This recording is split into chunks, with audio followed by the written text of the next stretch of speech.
Hello, everyone. Welcome to the WIN takeover of the GNCC Lunch and Learn with our all-women cast. I'm Nora Kalb, the chair of Women in Niagara, and today we have ANDRÉA Jones presenting the three-part social media framework you can apply to any platform.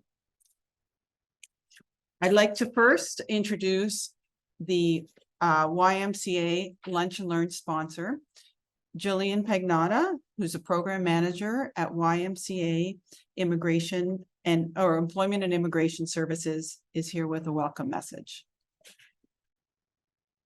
Thanks, Nora. And thank you for the introduction. The YMCA Employment and Immigrant Services appreciates the work that the GNCC does in our region in Niagara. We are grateful to continue to sponsor these sessions. The YMCA Employment and Immigrant Services has been assisting job seekers and employers in Niagara for nearly 40 years. We have many services for job seekers and many supportive services for employers. Our Canada and Ontario Job Grant offers financial supports to employers to train their staff. Employment Ontario programs offer wage subsidy placements to assist employers. We also register apprenticeships, conduct job fairs, arrange information sessions and facility tours, and we're happy to meet with any employer in Niagara to customize a plan to assist your hiring needs. If anyone is interested in connecting, please feel free to contact me directly. And thank you for the opportunity to speak today. I look forward to the presentation. Thank you. Next, we have Shauna Clarkson, who's a business development partner at CR Smith Financial. And Shauna is going to bring us the 5-minute financial download with CR Smith Financial. Good afternoon, everyone, and thanks again for the introduction and the opportunity to speak. My name is Shauna Clarkson, and along with my colleagues Brandon Curry, Matt Milner, and Jay Fass, we are from CR Smith Financial. Next year, CR Smith will actually be 50 years in the business, so a really great accomplishment there. And with that, I want to talk about the three facets of our business. First, insurance, which encompasses life insurance, health insurance, and disability. Second would be wealth. We are a full service brokerage that has a partnership with all major fund companies in Canada and specialize in financial planning, aiding families transferring their assets and wealth to the next generation and helping businesses with their succession and organization planning. Third would be group and personal benefits. We are one of the largest group benefit brokers and aid businesses with fully customizable benefit packages like group RSP plans. The later is actually what we're going to be talking about today. So last month, we actually touched on the importance of having a buy-sell agreement in place in company with insurance policies. Today, we'll be chatting about the benefits of having an employee group RRSP plan, which again allows companies to beef up their salary packages without having to worry about extra payroll taxes that are paid by their employer for extra wages.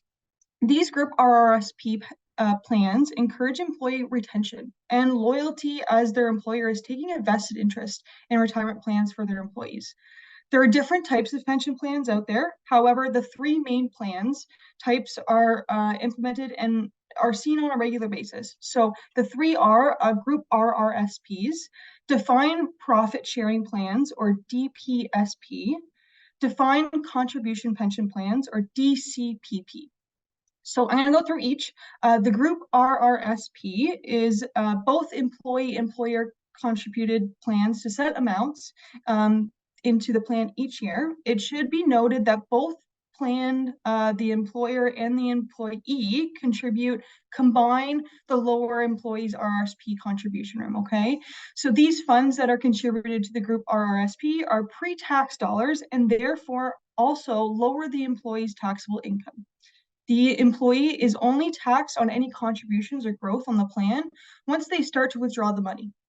There are no fees to the employer to set up and manage the fees. The fees of the actual funds are typically lower in these plans, and they are through individual own RRSP plans themselves.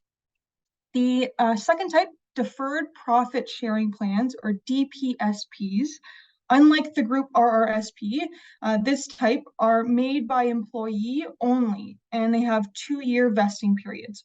The vesting period is a minimum amount of time that employees must be invested into the plan prior to getting access to the funds. Contributions are tax deductible to the employer, and there is no minimum amount required on behalf of the employer. So great benefit there. The employees do not need to get taxed on these contributions until they start withdrawing the money. If an employee has been vested for a minimum of 2 years, yet leaves the employer prior to retirement, that money in the DPSP or Deferred Profit Sharing Plan can be transferred to a qualified RRSP. And as money does not have to be locked in to that personal pension legislation, okay? The employees RRSP room is reduced dollar by dollar for every contribution made to the DPSP by the employer. So that's a different type of plan. The third one, defined contribution pension plan. So common these days, DCPP, lots of acronyms here with financial planning, but they have grown in popularity in recent years, as they're easier to establish and operate than defined benefit packages. Contributions to the plan, which are set ahead of time, are tax deductible to both the employee and the employer. Any growth on the investment is tax sheltered and are only taxable to employees upon withdrawing from the plan. The money paid into the plan by the employee and employer is vested into a fund administrated by the professional money managers. Okay. The pension that the employee receives depends on the performance of the investment into the fund over the lengths of your employment. Okay, therefore, there are riskier for the employees as they're not guaranteed benefits at the end of the plan like a group RRSP. So that's the wrap of the 3 different options. As always, if you have further questions, comments, or have anything else about benefits from our service, please let me know, and do not hesitate to reach out to our team. We're here to help. Thanks so much, Shauna. I mentioned at the beginning that this is a Women in Niagara takeover, and I wanted to just maybe clarify for those people that don't know that Women in Niagara is a council that's within the GNCC. It's a volunteer council, and we bring events. Our mission is to foster the growth and success of women in business in Niagara. So we felt that bringing ANDRÉA in would be a great use of our lunch and learn takeover, and in addition to some of the other events we do. And so please look out for them, and find every time we have a WIN event, there's a great energy, and you know, we have women, and not just women, but everyone really working together and celebrating each other. So I want to now introduce ANDRÉA. And ANDRÉA, when personality-driven brands with limited time and social media know-how hit a plateau in growing their business on social media, they don't call it quits. They call on their social media wing women to guide them the rest of the way. ANDRÉA Jones is the owner of OnlineDrea. Yes, you got it. Okay, the savvy social media squad dedicated to using the perfect union of science and creativity to elevate their clients' voices in the loud and crowded world of social media marketing. Taking over the heavy lifting for her clients, creating industry heavyweights in the process with her award-winning agency, while creating hundreds of social media superstars in her savvy social school training community, is why brands continue to trust ANDRÉA to elevate their online impact and learn how to build their own social media savvy. As much as ANDRÉA loves sitting in client strategy meetings or teaching new skills in the school, her heart will always be with her growing family. Spending time with her husband and daughter in beautiful Niagara Falls, Canada, keeps her grounded and motivated to keep serving those who need her most. So ANDRÉA, I'm going to turn it over to you. Thank you very much. And we have the chat. So if you have any questions, please put it in the chat, and I'll facilitate either jumping in if it seems like it needs to at that minute. Otherwise, at the end of ANDRÉA's session, we'll go through the Q&A. Wonderful. Thank you. I'm really excited for today's session. As mentioned, I love questions. I love the Q&A. It's my favorite part, so I look forward to that at the end. But I think oftentimes with social media, we feel a lot of feelings around it, especially as business owners. I like to call this the social media situationship, where our relationship with social media is a little bit rocky. Some days we love it, some days we hate it. Some days it may feel a little bit toxic when we chase after those likes and follows and comments. And so my goal today is to help break down that situationship and build a healthy relationship with social media as a business owner so that you can show up for yourself and for your customers. Some of the common roadblocks that I see on social media is that we are overwhelmed with all of the options, or maybe we feel that sense of dread because of a social media notification, or maybe we just don't feel inspired to share in that moment, or we're not sure what to even share, especially if we're a team member supporting our work with our social media posts, or maybe we feel like a content machine, constantly turning out content. So today we're going to dive into these roadblocks, but there are three things that I want to identify because there are no quick fixes to the social media problem. There is work to do, so we'll talk about what that work is today. You have to commit to consistency, and I'll show you my favorite way to do this. And you have to be dedicated to marketing in your business. So if this is you, let's decide on an internet home. I'd love to see in the chat which social media platform is your focus at the moment. And I do recommend focusing on one platform for 90 days at least if you're just starting out. You can always add on more platforms in the future. So let's say Facebook's your platform of choice.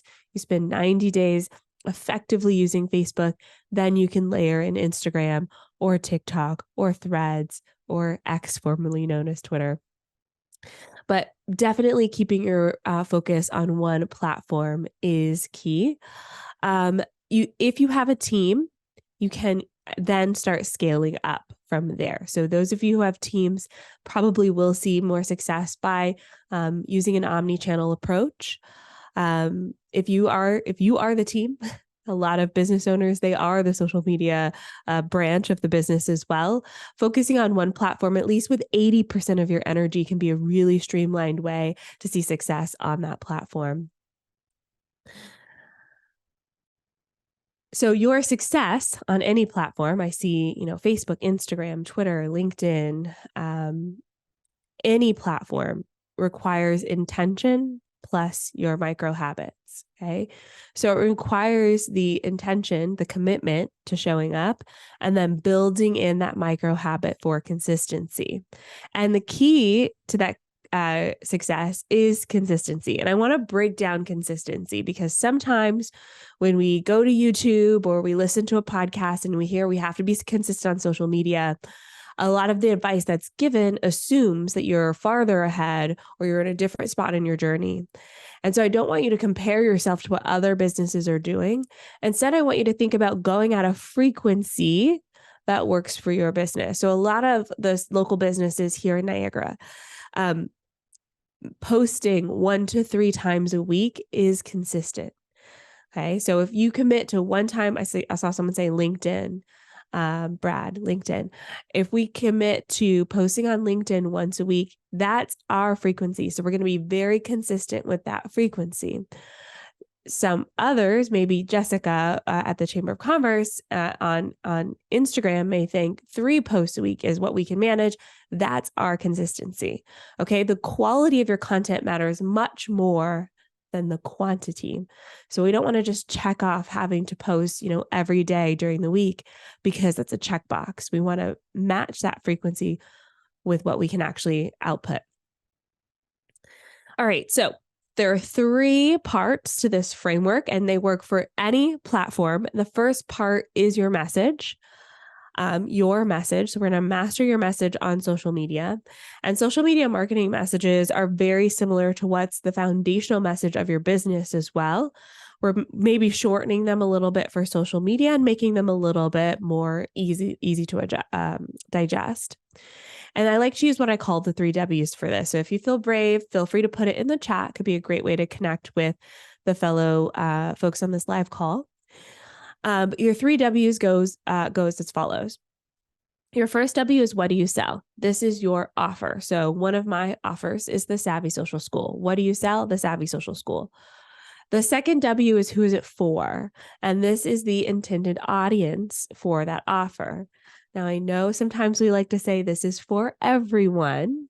So I want us to get a little bit more specific than everyone in the who is it for.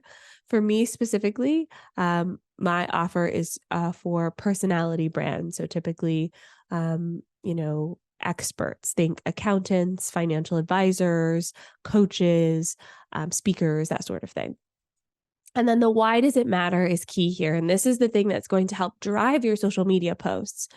The why does it matter is the transformation that your offer brings. Okay. So the why does it matter goes beyond the benefits of the offer, the functionality of it.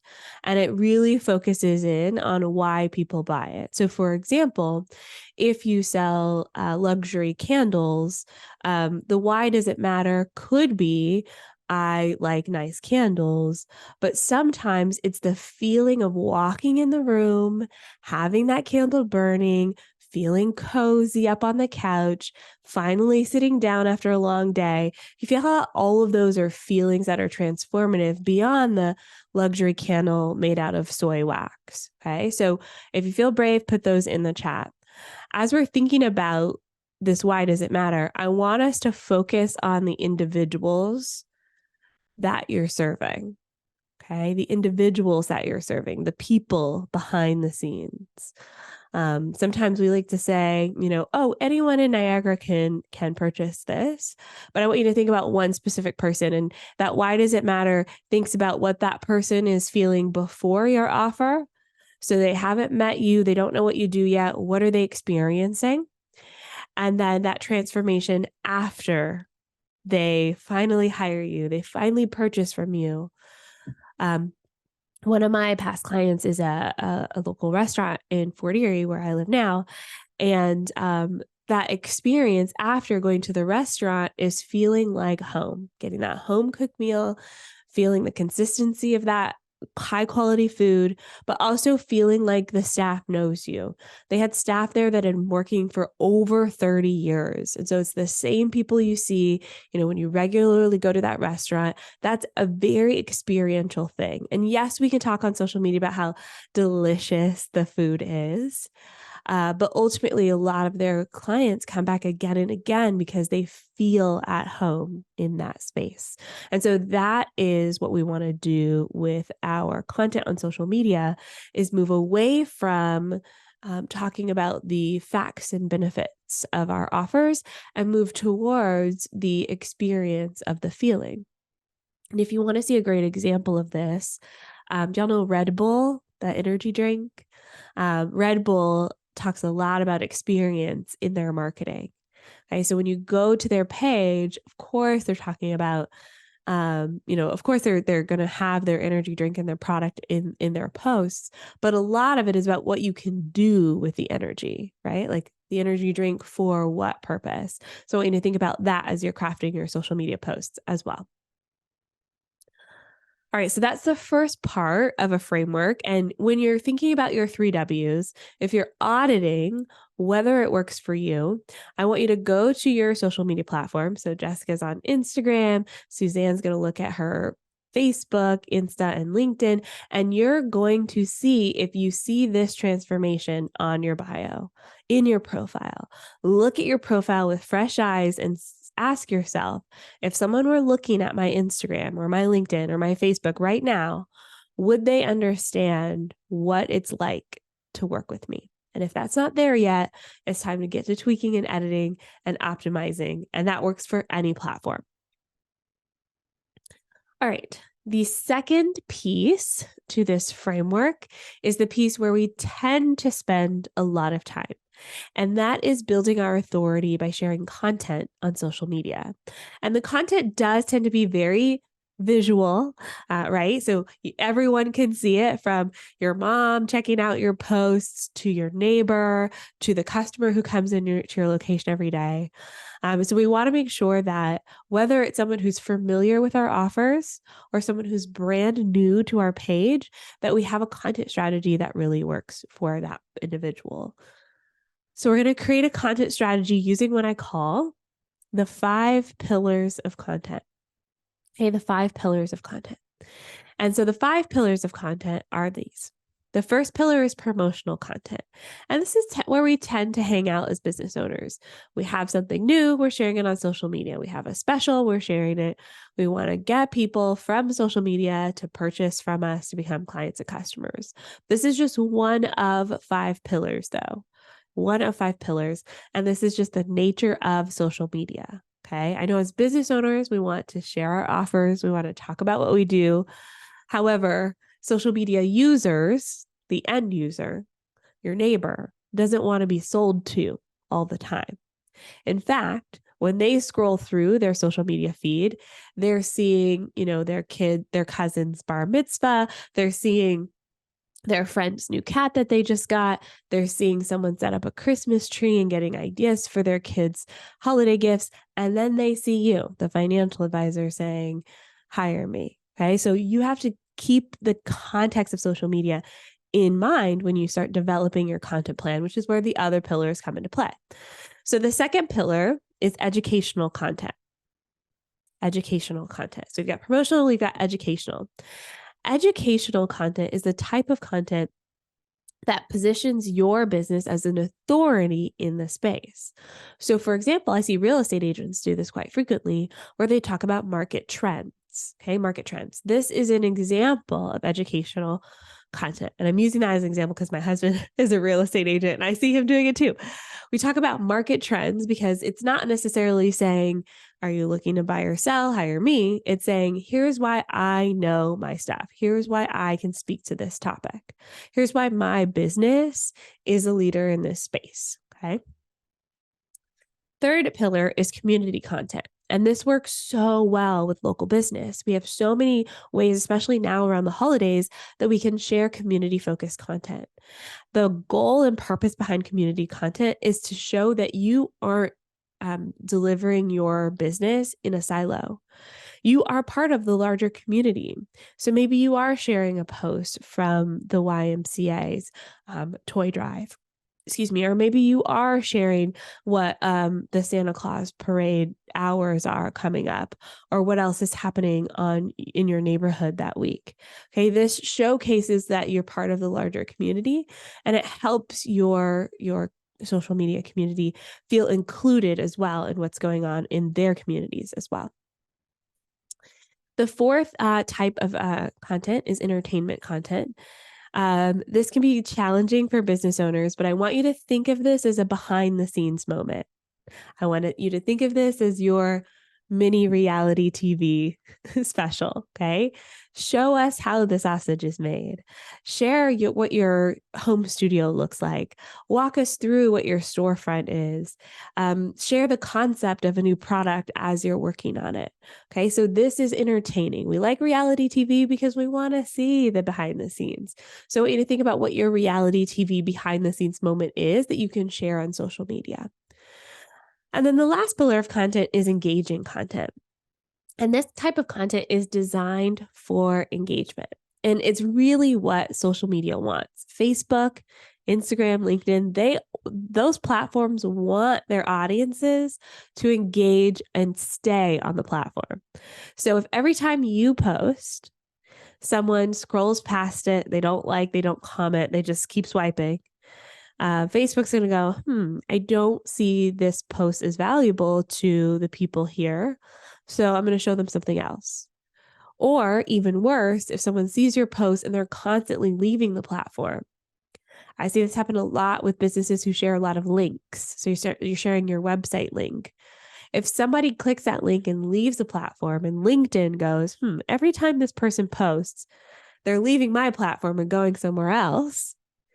LinkedIn the algorithm may decide to reduce the potential of people seeing your future posts. Okay. So when we think about all of these 5 pillars, they work in tandem. More often than not, a lot of the business owners that I work with rotate through these 5 different types of posts. And as you start creating content, you may see yourself leaning more towards one type of post than the other. For example, in my business model, educational content works really well. So I tend to lean more heavily on educational content. One of my clients who is in the fitness space and sells products, their content tends to lean more towards promotional content. So you may find as you start cycling through these content pillars, what works best for you and for your audience. But let's share some examples of what these can look like. Here's some examples of some entertaining content on the left. This was back in 2020. At this point, I'm not even tracking my USPS packages anymore. If it's meant to be, we'll be together. Trade USPS for Canada Post, and feels like that happens around the holidays every year. But this was especially true during the peak of the pandemic. So it's a little bit of an entertaining post, especially for a product-based business. On the right-hand side, we have an example of an engaging content piece from Life Coaching Company, where their audience really resonates with the message and they share it with the people that they know. Two more examples here. On the left, we have educational content showing the difference between growth mindset and fixed mindset. Okay, this is from an acting coaching company. And on the right-hand side, we have an example of engaging content. This is a question. What do you enjoy most about podcasting? And the comments were filled with podcasters who were commenting on this post. One last example here of the two promotional content types here. Left-hand side is a client story. This is a great way to promote your offer without directly promoting it because you're using your clients and customers. This is from a nutritional coach and expert sharing their client success story. And then on the right-hand side is an example from a dating coach who has a free offer. So even if you're promoting something for free, you're still promoting and asking your audience to do something. So this free offer, the call to action there is to download.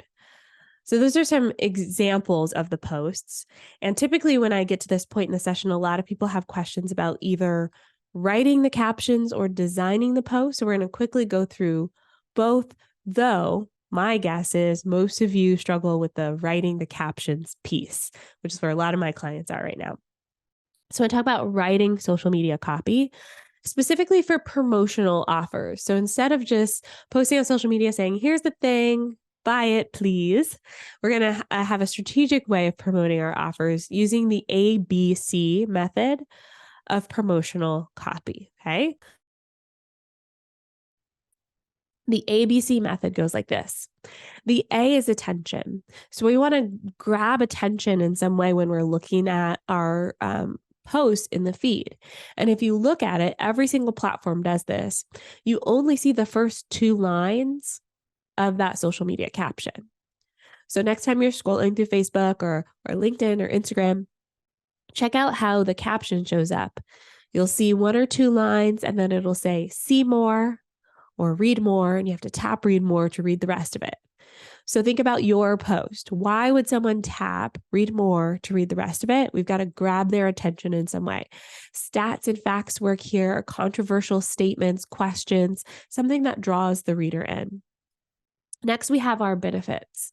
And I want our benefits to really reflect the exercise we did earlier in our session, which is all about the transformation. So the benefits go deeper than, if we have a wax candle that's made out of soy wax, we can say soy wax, but we can also focus on that feeling of sitting down at the end of the day, lighting your favorite candle and relaxing. That is the benefit. And then finally, we have our call to action. And when we're promoting something, we always want to put what to do next.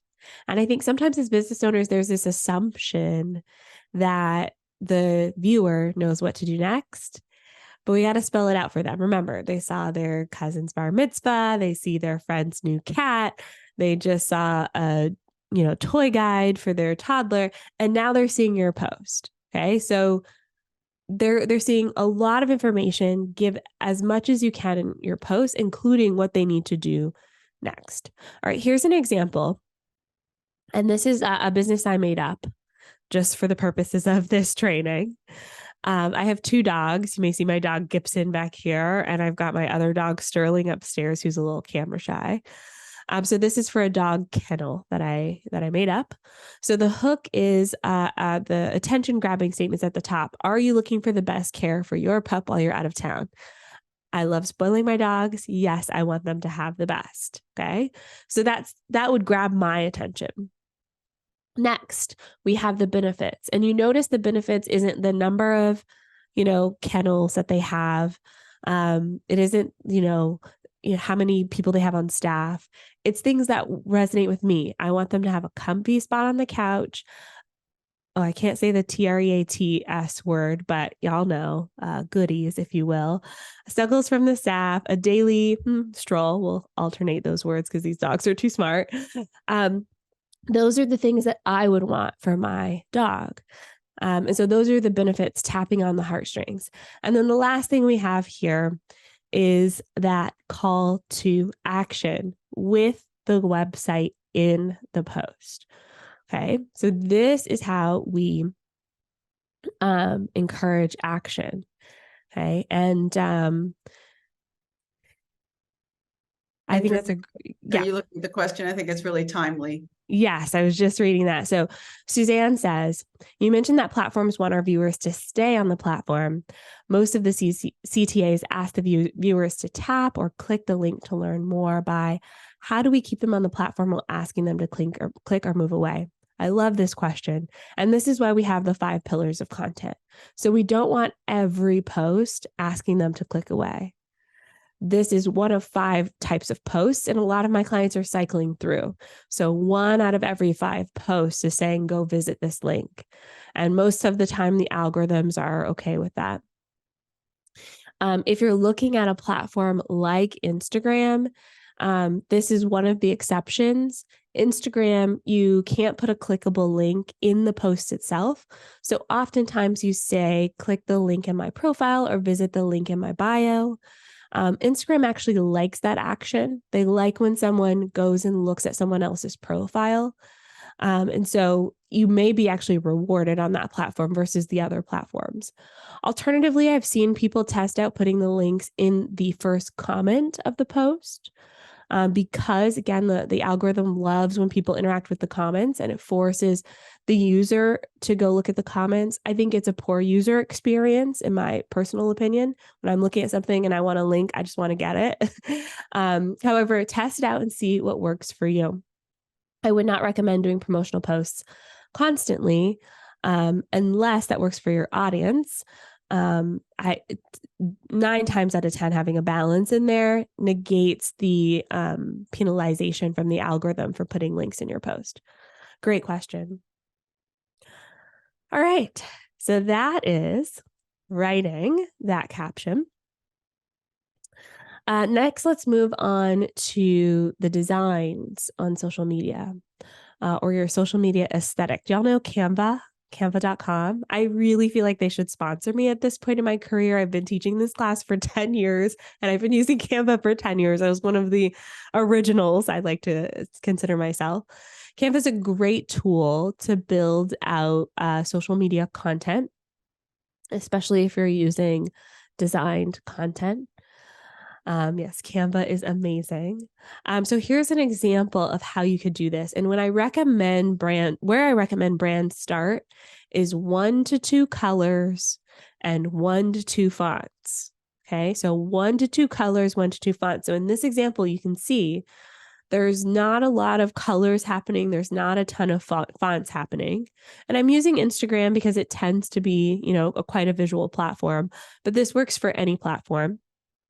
You want to add your logos or your brand identifiers to your Canva graphics. And Canva is free, y'all. Canva is a very accessible tool. They have tons of templates already built in.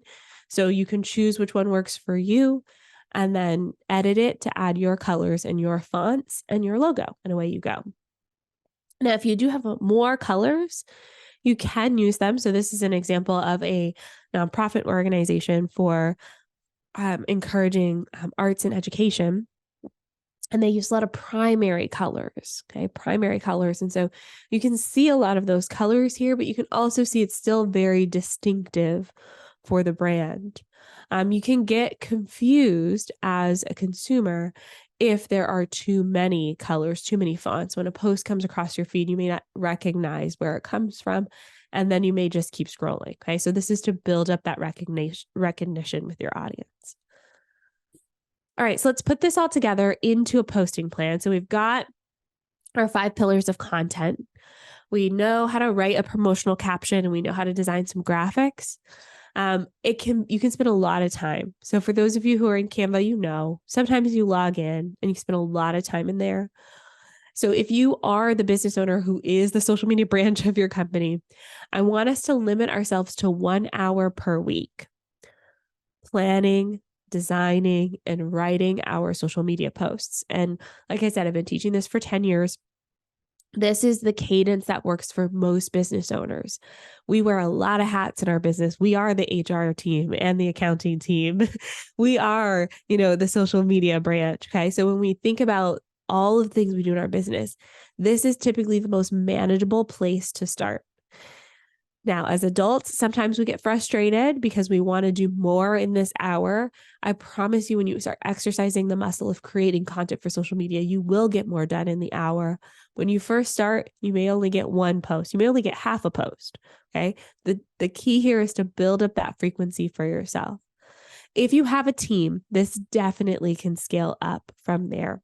Okay. So teams are a totally different conversation. We can discuss that in Q&A if y'all have a team on how to decide frequency.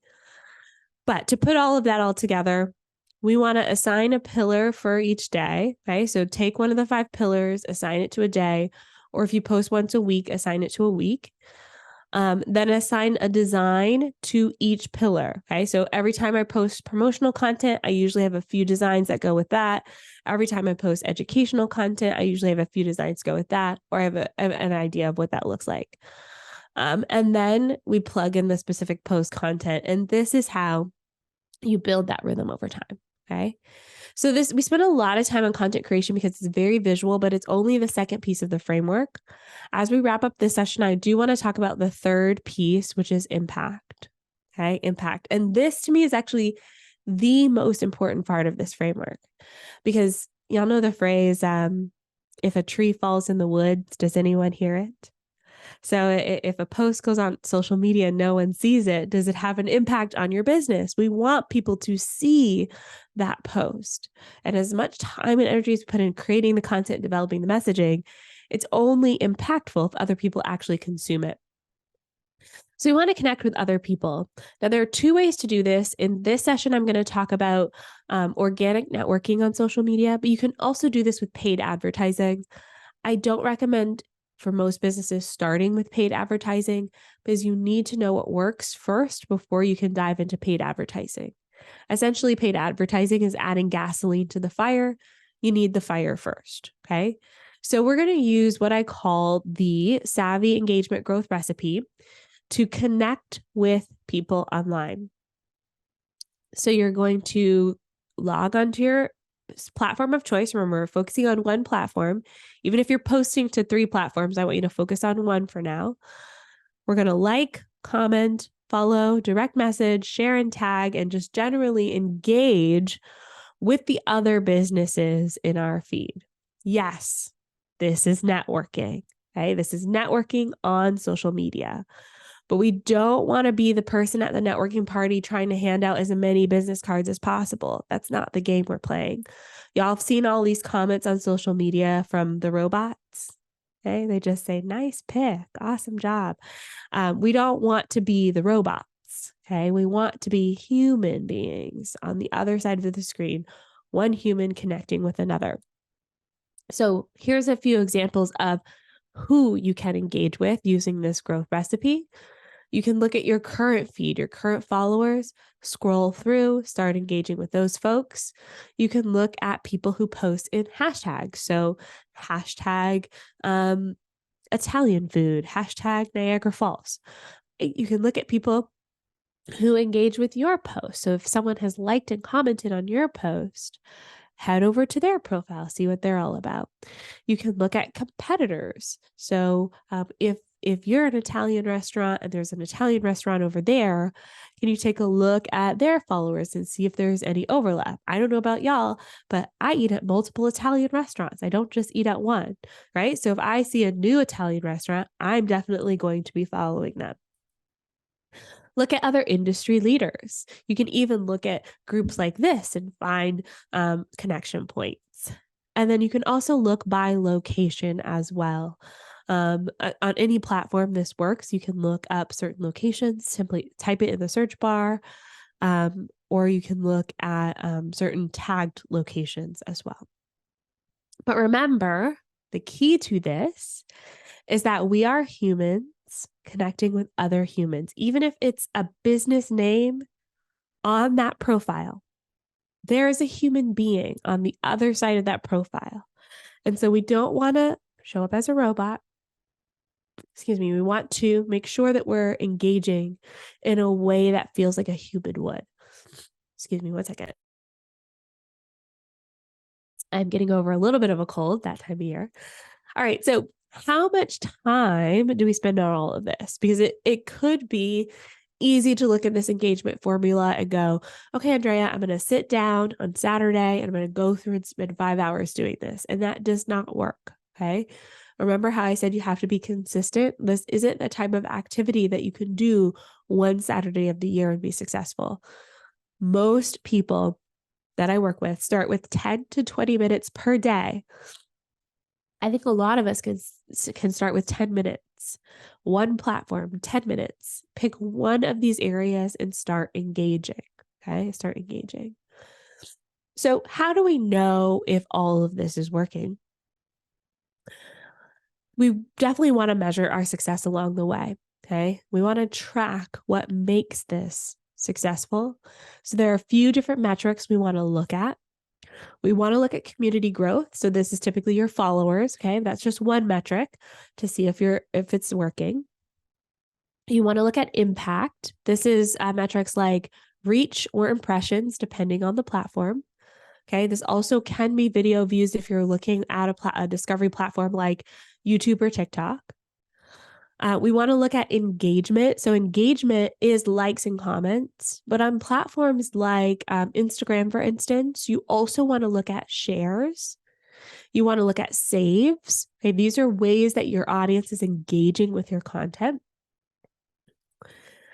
Intent. So if you have a link, are people clicking the link? If you say link in bio on Instagram, did someone even go to your bio? Okay, so following that path. And then lastly, conversions. Look at your website traffic and see how much is coming from social media. Look at your sales and see if it's growing from some of these social media activities, and anecdotally as well. One of my favorite clients of all time, I can't name them because they're all my favorite secretly, came from a LinkedIn conversation.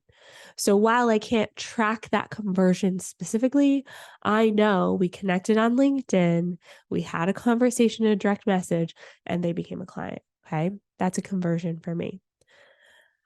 Just make sure that the metrics that you track match the intention of your content. So if you're promoting something, you're looking at clicks. If you're asking a question, you're looking for comments answering the question. If you say tag a friend, the goal is to tag a friend. Okay. Sometimes when I see people say, I'm not getting engagement on social media, and I look at their social media, it's all promotional posts. You're not asking for engagement. You're actually asking for something else. Okay. So make sure that intent matches. A few examples of this. This is a question. When you look at it, the question itself only got 14 likes, but it got 40 comments. Okay, so we don't want to look at likes, we want to look at comments. Same thing with this video, 720 minutes videos viewed. This is on Facebook. But then when you actually look at how many people watched at least 1 minute of the video, only 82 people. Okay, so sometimes we look at the metrics and we don't dive a little bit deeper. Last example, this is Instagram. You see the 160 likes, 5 comments. But what we really want to look at here is profile visits. Okay, so the point of this was like join the webinar. So did someone go to the profile and did they click that link?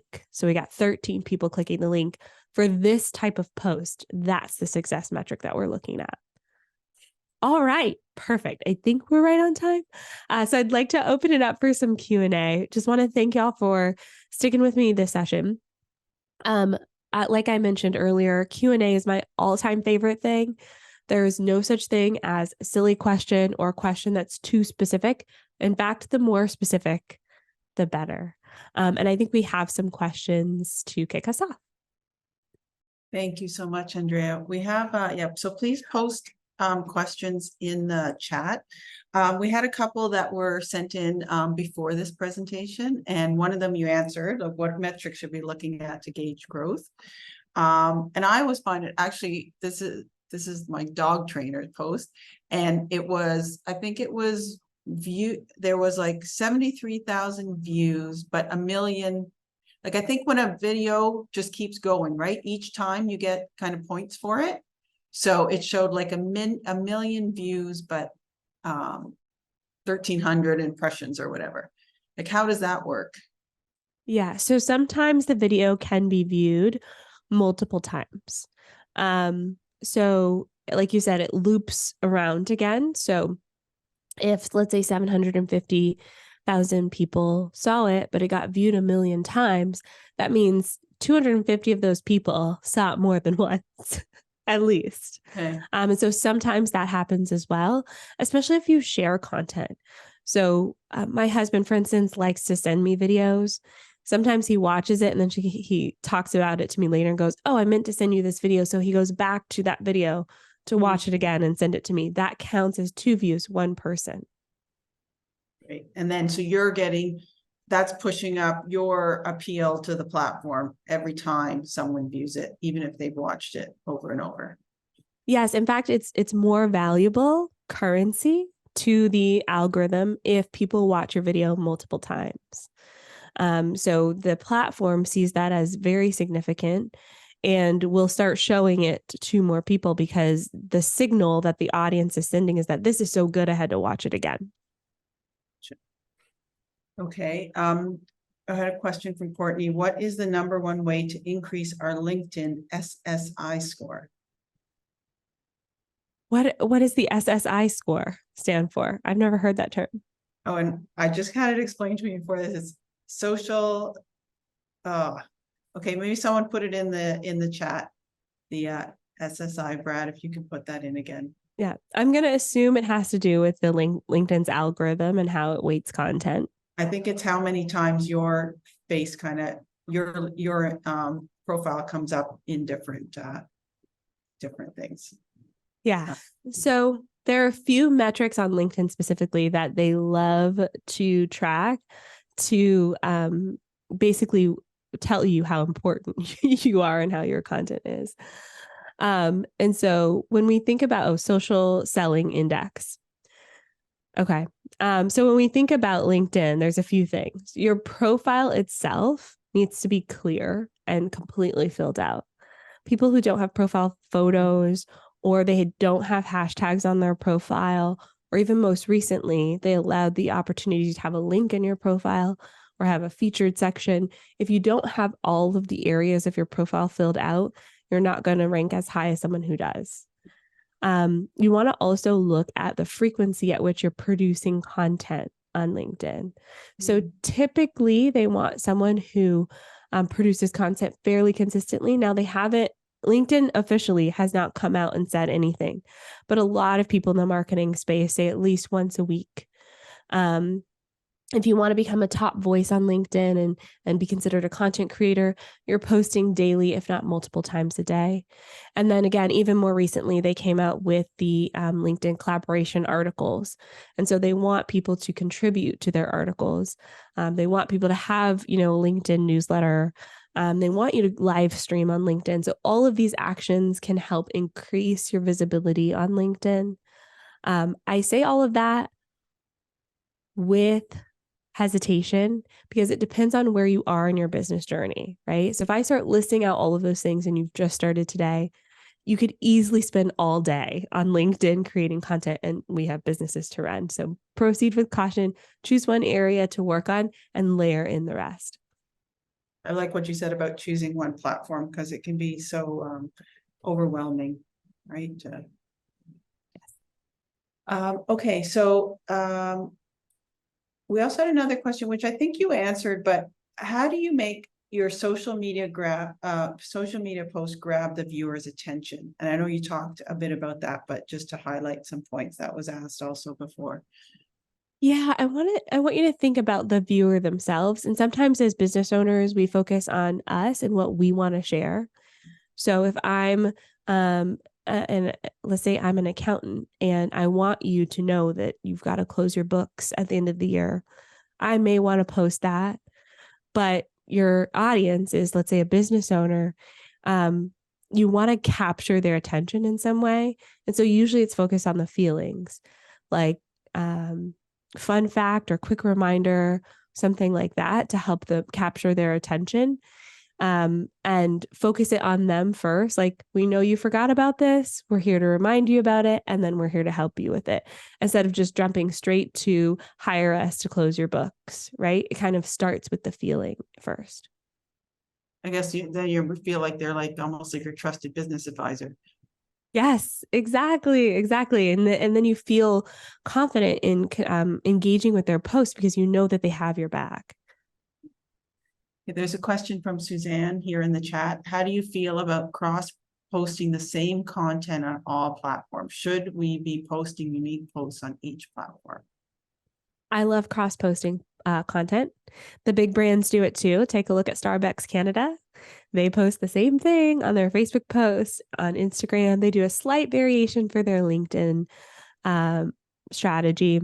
But it's mostly the same content. And the reason is that we want more people to see it. We want as many people to see it as possible. And even taking the Starbucks example, they post the same content year over year too. When it's pumpkin spice latte season, maybe they edit a few of the marketing messages, but it's the same thing year over year. And it's the same thing across the profiles. So when you find something that works, keep doing it. Keep posting it across all the platforms. There are some people who like customized approaches to the platforms. Once you start building out a team, you can start considering that a little bit more. But generally speaking, the same content works across the board. And especially now that the platforms are all looking like, Facebook has Reels, Instagram has Reels, TikTok posts can also look like Reels. So if you're creating a vertical video, you can essentially post it to multiple platforms. There are some tweaks you can do across the board. For instance, something like hashtags, for instance, tend to work better on Instagram than other platforms. So maybe Instagram has more hashtags than the other platform, for example. And it says link in bio instead of having the link in the post. So there are tweaks you can make to optimize it per platform. But the primary content's the same. So I'm going to turn this to kind of a question about turning audience into clients, because that's really the whole reason we're doing this, right? Why we do social media. So what techniques or approaches do you recommend for converting a growing audience into clients or customers? Yes. So this is something that I call the next step. So a lot of times when we're marketing our business, we go to the very last step, which is our offer, right? It's like what we have to sell. But that's not how users behave. They don't usually see something and then buy it immediately. Sometimes it happens. It happened actually with these glasses for me. I saw an Instagram ad. I bought it immediately. That's probably the only time that that's happened in my life. Usually if I see something I like, I'm looking at the profile, I'm going to the website. If it's Amazon, I'm reading the reviews. So my experience is not going to be add to cart, buy it immediately. So when you're in your business, you think about those next steps. That's oftentimes what you're talking about on social media. So if you're a business consultant, for instance, maybe your next step is someone booking a free consultation call with you. Okay, so that's the next step. That's how you can move them through that social media sales funnel. Or if you are that luxury candle maker. Maybe your next step is, sign up here and get 10% off your first order. Okay. It's not saying buy this candle right now. It's just like, hey, take one small step towards buying the candle. And so that's how we can move people off of social media. And that's ultimately our goal. These platforms are very picky and finicky, and they're constantly changing. And so while I'm a huge advocate of social media, I'm always also an advocate of it being a discovery tool, helping people find and connect with you. And then those people who are interested, let's get them into a more intimate space, like your emails, get their phone number, have them come into the store so that you can make that personal connection. That's good to keep in mind. Yeah. And are there so common pitfalls like to avoid? Yeah. So I think with social media, it can be very easy to try to do everything. Like Instagram has come up several times, and we think about there's the Instagram feed, there's the reels, there's stories. Now there's this new app called Threads, right? There's a lot of things that we could be doing, and it can be very easy to get overwhelmed with all of those things. So I think that is a pitfall for a lot of business owners, is they spread themselves way too thin, and then they feel like it's not working because they're actually putting in a lot of time to upkeep it. So we want to go narrower first and then broaden out, and then focus on what works. That feels like it's not working thing usually comes from someone looking at the follower number, and the follower number isn't growing. We've all been there, right? And sometimes the follower number is shrinking. And so we need to dig deeper into the metrics. So what I do is actually, I have a little Google Calendar reminder on the first of the month, and I make sure I go and look at the behind the scenes metrics, not just that follower number, but what posts work well, what posts didn't, which post got the most comments, which post got the most clicks, because we need that information to actually double down on what is working. Otherwise, we'll just spin our wheels doing the same thing over and over again, wondering why it's not working. Great, thank you. Well, we just have about 1 more minute, but I wonder if you just want to talk a bit about your offering, the workshop. Now that you have us in the funnel. You're in my world. Well, I mean, if you love this approach to social media, I have a ton of free content. If you go to my website, OnlineDrea, that's OnlineDrea.com. I have a page on there. It's called my everything page. It has tons of free things. And yes, you will get into my funnel, and I will try to market to you other things. But that's usually the best place to start. I also have a podcast. We actually just got nominated as one of the top marketing podcasts in Canada. We got nominated for the Best in Business series at the Canada Podcast Awards for 2023. So that's really exciting. But if you're ready to take things even further, I teach this in the Savvy Social School, which is my main program. It's a monthly membership program. It has unlimited strategy support. And I have courses on every single platform, Facebook, LinkedIn, TikTok, even. So I support business owners across the board on social media. Well, that's awesome. This was super informative. I really want to thank you. I want to thank all the people who joined us on the webinar. Sometimes it's really hard on the webinar because you can't see them, but I know that they're there. I can see that there's people, and thank you for your comments and engagement.